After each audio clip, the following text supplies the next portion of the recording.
अस्सलाम वालेकुम जी। तो इस वीडियो में जो है वो हम डिस्कस करेंगे क्लास 9 आर्ट्स ग्रुप का जो है वो फर्स्ट चैप्टर जो कि है परसेंटेज, रेशो एंड प्रोपोर्शन। तो इसकी जो है वो पहली एक्सरसाइज से पहले एक्सरसाइज 1.1 से पहले की जो है वो एग्जांपल्स हम डिस्कस करेंगे कि किस तरीके से आप इन एग्जांपल्स को कर सकते हैं, और फिर हम जो है वो देखेंगे कि ये एग्जांपल्स करने के बाद होपफुली हमसे कंप्लीट एक्सरसाइज 1.1 जो है वो हम सॉल्व करने के काबिल हो जाएंगे। तो ये देखें, शुरू में बताया हुआ है, तो यहाँ पे उसने बताया हुआ है कि पहला टॉपिक जो है वो है परसेंटेज का। द वर्ड, ये आपको डेफिनेशन ऐसे करके याद कर लेनी है, क्योंकि अगर डेफिनेशन आई तो आपको यही पूरी लिखने के जो है वो नंबर जो है वो मिलेंगे। उसके अलावा उसने यहाँ पे बताया हुआ है percentage as a fraction with denominator 100। तो अगर कहीं पे आपको लिखा हुआ मिले 400, तो जो हमारा 400 है उसका मतलब होता है 40 डिवाइडेड बाई 100, ठीक है ना। तो मीन्स 40 आउट ऑफ 100। तो अगर आपको कहीं पे 40 लिखा हुआ मिले तो इसका मतलब है हमारे पास क्या हो गया 40 डिवाइडेड बाई 100। 60 का मतलब हो गया 60 डिवाइडेड बाई 100, और 85 का मतलब हो गया 85 डिवाइडेड बाई 100। तो ऐसे करके कर लेंगे। तो ये देखें, express the following percentages as a fraction. तो ये देखें 95% लिखा हुआ है, तो इसका मतलब हुआ 95, यहाँ पे आपने क्या कहा था, इसको डिवाइड कर देना 100 से, तो ये ऐसे आ गया। लेकिन यहाँ पे इसने कहा है कि इसको आपने इन देयर लोएस्ट फॉर्म करना है। तो लोएस्ट फॉर्म किस तरीके से कर सकते हैं वो हम आगे देखेंगे, शायद यहाँ पे कहीं पे भी लोएस्ट फॉर्म का क्वेश्चन जो है वो हमारे पास अवेलेबल हो। उसके बाद उसने कहा जी we can write the percentage as a fraction with denominator 100 as in the following example. तो यहाँ पे उसने दो एग्जांपल्स वगैरह डिस्कस किए हैं। ये एग्जांपल्स जो है वो बड़ी सिंपल सी हैं, इसलिए इनमें कोई ऐसा नई ताज़ी नहीं है। So for example 30% means 30 out of 100, 55% means 55 out of 100। तो ये हम वैसे यहाँ पे थोड़ी सी एग्जांपल्स कर भी लेते हैं तो हमें थोड़ा सा आइडिया हो जाएगा। सो फॉर एग्जांपल यहाँ पे इसने लिखा हुआ है 70%, तो इसको फ्रैक्शन की फॉर्म में लिखना है। अच्छा, जब फ्रैक्शन की बात होती है ना, फ्रैक्शन की, तो इसको हम कहते हैं P/Q फॉर्म। इसमें एक और कंडीशन होती है, कंडीशन ये आपने याद रखनी है कि P और Q में कोई कॉमन फैक्टर नहीं होना चाहिए, ठीक है। सो फॉर एग्जांपल 95/100 ये जिसे आप कह सकते हैं ना एक P/Q की फॉर्म में फ्रैक्शन नहीं है, या इसकी लोएस्ट फॉर्म नहीं है। क्यों? क्योंकि 95 भी आपको पता है, ये चीज भी जो है वो 5 से डिविजिबल है, क्योंकि इसके एंड पे 5 आ रहा है, और ये वाली चीज जो है ये भी 5 से डिविजिबल है। तो इस चीज को आपने जहन में रखना है। तो इसको कैसे प्रॉपर फ्रैक्शन में हम कन्वर्ट कर सकते हैं, मतलब P/Q फॉर्म में, वो मैं आपको तरीका बताऊंगा, वो हम बाद में देखते हैं। तो ये देखें, यहाँ पे उसने 70% की एग्जांपल ली है, तो 70% ये जो आ गई जी एग्जांपल कौन सी है, जो भी आप कह सकते हैं 1.1.2 की। तो 70% का मतलब आ गया जी हमारे पास 70 डिवाइडेड बाय 100, और इसी तरीके से ये आ गया, ये जीरो जो है वो यहाँ से जीरो से कट गया, तो ये बराबर आ गया 7/10 के। तो ये तो सिंपल सा हो गया। उसके बाद दूसरी उसने कहा हुआ है यहाँ पर, ये देखें, ये आप देख सकते हैं 22 एंड 1/2%। तो ये कहा जी 22 1/% तो इसको सिंपल सा। अच्छा, यहाँ पर ना एक और चीज मैं कहूंगा, इस तरीके की चीजों में आप कंफ्यूज हो जाते हैं, तो आप इसको ऐसे लिख सकते हैं, ये इक्वल टू आ गया 22 1/2 मल्टीप्लाई बाय 1/100, ठीक है। जब आप इसको सॉल्व कर लें तो फिर हम इस वाले को भी जो है वो सॉल्व कर लेंगे। तो ये जो है वो हमारे पास आ गया, इसको आपको सॉल्व करना अगर आता है तो ये आ जाता है। इसमें आपने इसको इससे मल्टीप्लाई करना होता है, तो ये आ गया जी 44 प्लस ये जो यहाँ पे होता है इसमें 1/2, और ये इसकी फॉर्म आ गई, और मल्टीप्लाई बाय 1/100 वैसे का वैसे ही आ गया, एंड सो ऑन। आप इसको जो है वो आगे मूव करेंगे तो इस केस में जो है वो ये आ जाएगा 45/2 इंटू 1/100। तो आप देख लें कि कोई कॉमन फैक्टर अगर तो आपको नजर आ रहा है तो वो कर लें। अच्छा, यहाँ पे मैं आपको बताता हूँ कि किस तरीके से हम जो है वो इसके वो निकाल सकते हैं लोएस्ट फॉर्म। वैसे तो इसके कई तरीके भी हो सकते हैं, यानी कि एक सिंपल सा तरीका ये हो सकता है कि आप कहेंगे कि यार मुझे नजर ही आ रहा है ये भी 5 से डिविजिबल बाय है, ये भी 5 से डिविजिबल बाय है, तो हम इसको लिख सकते हैं, ये 5 9 45 होता है, 9/2 इंटू 1/20, ठीक हो गया जी।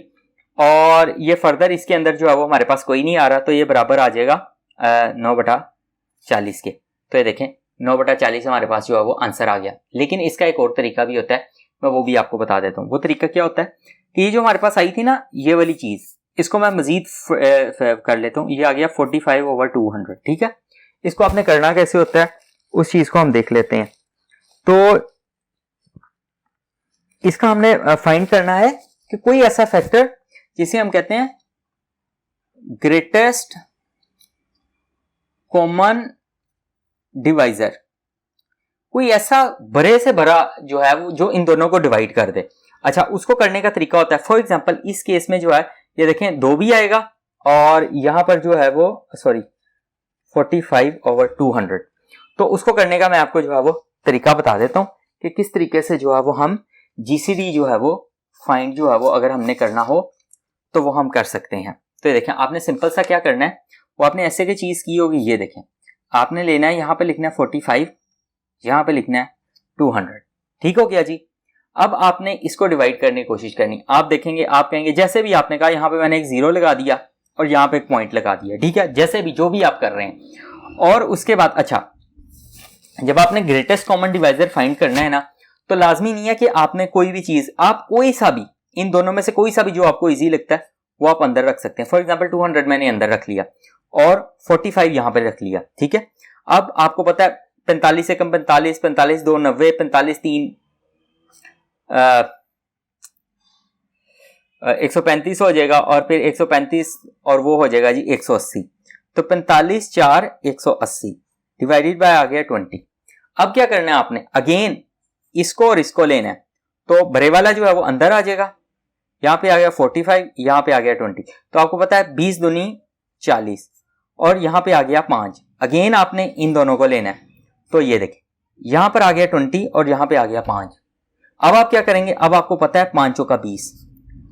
तो कोई जिसने इसने ये जो लास्ट में आपको रिमाइंडर जो है, रिमाइंडर वो 0 बच जाए ना, आपको पता है ये वाली चीज जो है वो है हमारा जीसीडी। तो आपने ये 45/200 जो आया था ना, आपने इसको भी 5 से डिवाइड कर लेना और इसको भी 5 से डिवाइड कर लेना। तो आपको पता है ये 45 आ गया, यहां 5 आ गया, तो 5 नया 45, तो यहां पे आ गया 9। और 200 की अगर हम बात करें तो 200 को हम डिवाइड कर लेते हैं 5 से, 5 4s are 20 और यहाँ पे 0 आ गया, तो यहाँ पे 0 आ गया, जैसे भी आप करते हैं। और ये जो है वो हमारे पास आ गया, तो ये आ गया जी ओवर 40। तो ये देखें, यही वाला आंसर जो है वो हमारे पास आ गया। अच्छा जी, अगेन हम नेक्स्ट वाला देख लेते हैं जो कि है जी तीसरी एग्जांपल 45/1/2। अगेन मैंने आपको बताया कैसे आपने करना है। आपने लिखना है 45/1/2, इसको आपने मल्टीप्लाई कर देना है 1/100 से। किसी वजह से मैं आपको कह रहा हूं क्योंकि आपको फिर ना वो बाज़ प्रॉब्लम वगैरह आ जाती है, तो उसके लिए आप जो है वो ऐसे का ही काम कर। तो आपने ये कर लिया, तो ये हमारे पास आ गया जी, सॉरी ये आ गया जी 45 गुना 90 और एक 91/2 इंटू 1/100। तो ये आ गया जी हमारे पास 91/200। अब अगेन आप इसको भी देख सकते हैं उसी तरीके से जैसे हमने यहां पे किया था। देखते हैं कि इनके अंदर से कोई हमारे पास कॉमन डिवाइजर आता है या नहीं आता। तो देखें, पहले हमने लिया 200 और 91, ठीक है जी। मुझे पता है कि ये 92 आर 91, ये आ गया जी 2 18 182 और बाकी हमारे पास आ गए, यहाँ पर आ गया 8 और यहाँ पे बच गए, यहाँ पे बन गया 10 में से 9 में से 1 18 आ गए। अगेन आपने इन दोनों को लेना है, तो क्या आ जाएगा जी हमारे पास 91 और 18। तो 18 को जो है वो आप मल्टीप्लाई थोड़ा सा करके देख लें कि 18 हमारे पास कहाँ पर आता है। जिनको तो टेबल आता है वो तो बहुत अच्छी बात है, आप उसी तरीके से कर सकते हैं। और जिनको अगर टेबल वगैरह नहीं आता तो वो थोड़ी सी मेहनत करके जो है वो इसको फाइंड कर सकते हैं। तो ये तकरीबन जो है वो 18 पांजे जो है वो हमारे पास आपको पता है कि 90 होता है। तो 18 5 आर 90, रिमाइंडर आ गया 1। जब भी आपके पास रिमाइंडर आ जाए 1 तो इसका मतलब ये होता है कि इन दोनों के दरमियान कोई भी कॉमन डिवाइजर नहीं है। इनका जीसीडी जो है वो 1, आप ये देख लें 91/200। तो इस तरीके से जो है वो ये वाला पहला आप क्वेश्चन कर सकते हैं। और ये वाला पहला क्वेश्चन करने के बाद, यहां तक करने के बाद आपसे बड़ी आसानी के साथ ये वाला जो क्वेश्चन है, ये पहला क्वेश्चन जो है वो एक्सरसाइज 1.1 का इजीली जो है वो सॉल्व हो जाएगा। तो बाकी मैं बाकी चीज़ें भी डिस्कस करूँगा अगली वीडियो में। इस वीडियो के लिए इतना ही। अपना बहुत सा ख्याल रखिएगा, कोशिश करें दूसरों के लिए आसानियाँ पैदा करें। इंशाल्लाह ताला आपका रब आपके लिए ज़रूर आसानियाँ पैदा करेगा। अस्सलामु अलैकुम।